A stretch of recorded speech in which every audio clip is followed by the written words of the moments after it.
To Packer Nation, here we go, baby. Here we go.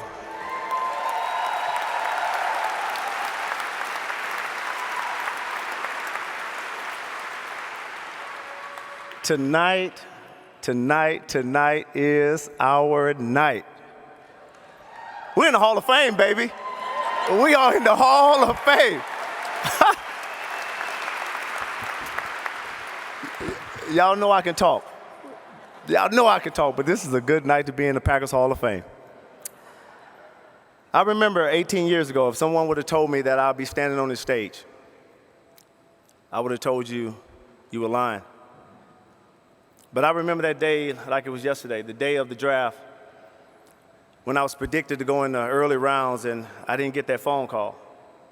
The first day goes by, the 49ers call and say, Donald, we're gonna take you with the first pick in the fourth round the second day. The phone rang that morning. My dad picked up the phone and said, hey, they're gonna call you in a few minutes. That phone never rang.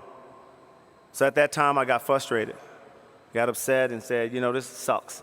And I kept seeing receiver after receiver after receiver just continue to go off the boards. Then the sixth round goes by, phone still doesn't ring. Seventh round comes by, the phone rings. And now I'm upset, I'm at my grandmother's house and my dad runs outside and I'm outside playing football in the streets with my brothers. And my dad screams and says, Quickie, the Green Bay Packers are on the phone. I looked at him, I said, what, who? I said, Dad, please. Then he screamed at me, boy, if you don't get your butt in here and get on this phone. And I remember running in, and when I picked up the phone, it was Ron Wolf on the other line. And he said, Donald, listen, we're gonna take you with the 213 pick. He said, we have a 212 and we have a 213. I said, well, now why not take me with the 212?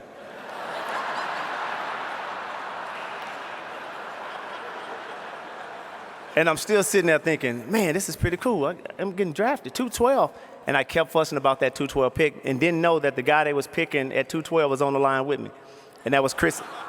And it was Chris Akins from Arkansas Pine Bluff, who played in the same conference. I was like, why y'all taking him at 212 and taking me at 213? Did y'all see what I did to him? He's not that good anyway. And the Packers ended up saying, Donald, just stay on the phone. Your name is going to come across the screen. And it came across the screen at 213. And I still remember that day like it was yesterday. And I remember jumping on that plane so happy, being a kid from Texas, went to school in Mississippi. I got on that plane in shorts and a tank top. Yeah. In April. And I remember flying over and I'm going, man, this is so cool. This is awesome. I'm getting ready to go to a team and I'm excited. And I look out the window and I see all this white stuff on the ground. I'm like, where are we going, Alaska? Unfortunate. When we landed, I get off the plane and I am shaking. Because a kid from Texas, I don't have jackets. In Mississippi, we don't wear jackets. And I remember Matt Klein picking us up from the airport. And I remember coming over here, and I was like, man, I got to find some clothes fast. And the Green Bay Packers gave us a warm-up suit that I've worn forever and still wear that warm-up suit today. But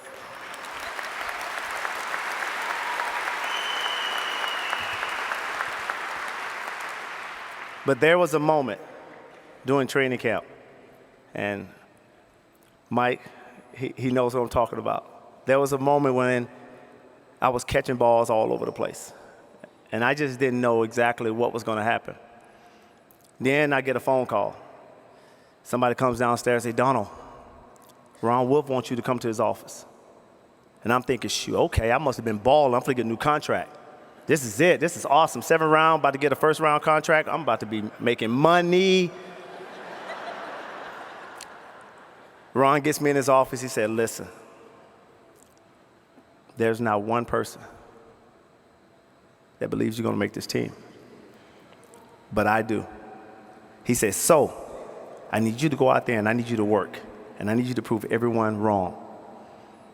And I looked at him and I said, for real? Not one person think I'm gonna make this team? And he said, not one. And when I left out his office, he said, when you make the team, I want you to come back. I want you to come back to my office. And I started to think, I'm like, okay, all I gotta do is make him happy, make the team. He makes this decision, it's easy. And I went out there and I was catching balls, and I remember catching the ball and I slid under the fence by the fans. And the fans were trying to lift me under, and I look up and I saw Ron do this here. He was sitting back in the back with his hat on his head doing training camp. He looked at me going. Up next, more from Donald Driver.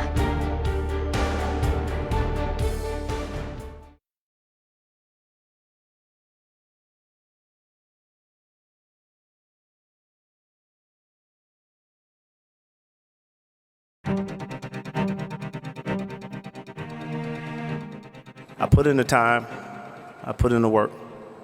And at the end of the day, the last day of cuts, I remember the phone call coming in. The phone rung and we was at the old Midway Hotel across the street. It's called the Best Western now.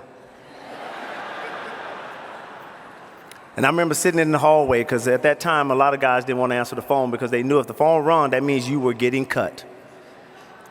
And I was in a room with a good friend of mine, Zola Davis. Zola Davis was a free agent, and we both was thinking, one of us got to make the team. And I remember walking in that room, and the phone rung, and I picked it up, and I said, what am I doing? And I answered, I said, hello? I said, hey, who is this? I'm like, this is Donald. I said, who is this? This is Reggie McKenzie. I said, how you doing? He said, well, I'm doing good. I just want to call you and say congratulations. I said, on what? He said, you made the team. I said, thank you. He said, why did you pick up the phone? I said, well, you called. And I said, well, who you want to talk to? He said, is your roommate there? I said, you want to call back? So I walk out, look at my friend on the floor, and I said, Zola, the phone's for you. He said, who is it? I said, I don't know. And he walked in that room, and Reggie told him to bring his playbook. And I still remember this day when he walked out in that hallway. He stared at me and said, how did you make it? And I looked back at him and said, I don't know. And then 2 days later, as I was wearing number 13, I remember Red Batty said, well, what number you want to wear? And I said, I'll take number 80. And they switched my number out. And I was so happy at that time because I knew that at that moment, I had arrived.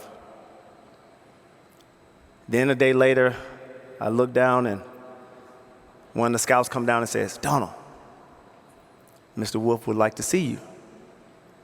So now I'm really excited because the first time he called me up, I really thought I was getting a contract.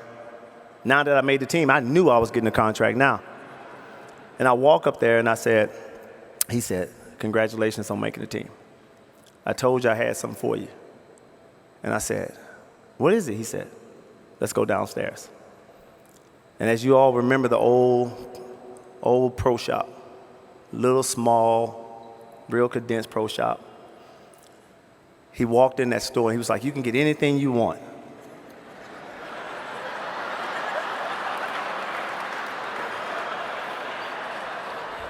Maybe he felt bad for me because I came with no jacket. And I remember walking around the pro shop and I'm looking, I see Reggie's jersey hanging up and I see Brett's and I see Antonio Freeman's and Gilbert Brown, Leroy's and Marco's, and I'm going, okay, all right, now listen, if I get one of these jerseys, I get it signed. If I get cut, I'm gonna auction that thing off. I'm gonna have some money. I was in the memorabilia business at that time. But I noticed Ron, he was walking around checking prices.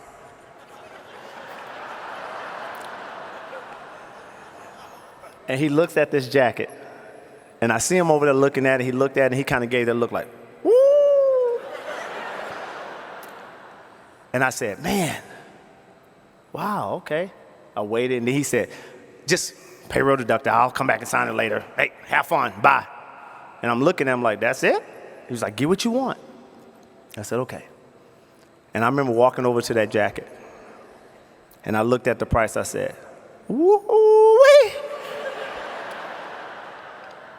And I remember taking that jacket and telling her that that's the jacket that I will always remember.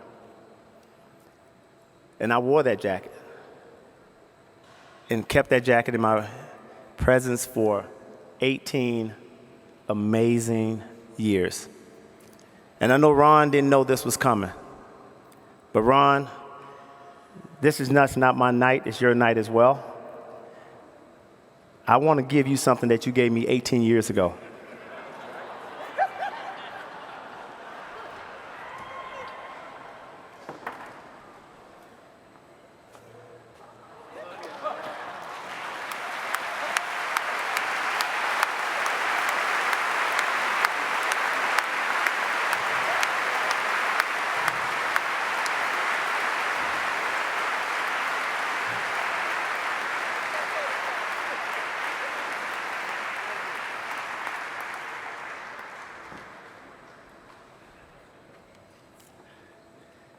So this is a moment that we know that we'll be able to share for the rest of our lives.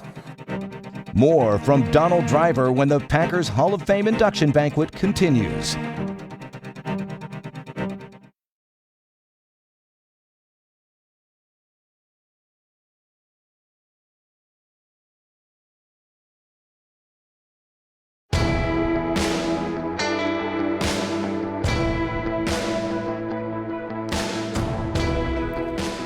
The Packers drafted receivers after receivers after receivers after receivers after receivers.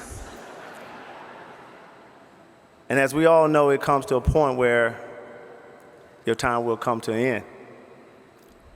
But I always put myself on a bubble every single year.